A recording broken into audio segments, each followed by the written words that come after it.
they found an old instruction manual. One warning stood out in huge letters. Under no circumstances should the orb and the crystal cube be combined. It even added, never, not even if you're broke, open the cube just because you think there's treasure hiding inside. Naturally being curious and totally ignoring the warning, the two decided to check it out. They headed to an abandoned mine to see if the thing had any kind of power, not knowing they were about to kick off an adventure that would change their lives forever.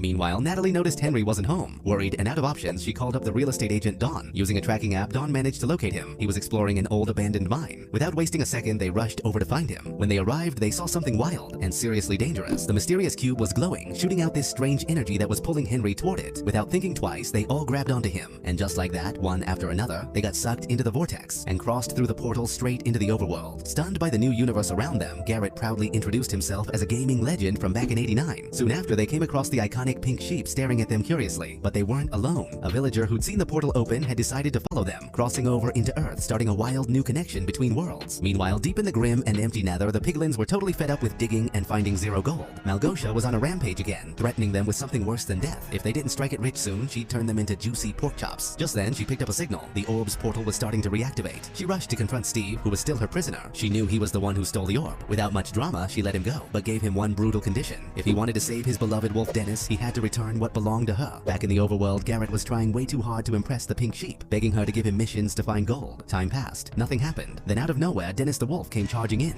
let out a mighty howl, and the pink sheep backed away. The whole area went silent. But that silence didn't last. Creepy sounds started rising. Hunter skeletons, giant spiders, zombies, and creepers came crawling out of the shadows, attacking with full force. While everyone ran for their lives, Henry didn't freeze up. He used his smarts and started building with blocks, creating defenses to protect the others. Garrett, he hid until a creeper blew up right near him, leaving him dazed. His scream gave away his spot, and soon zombies had him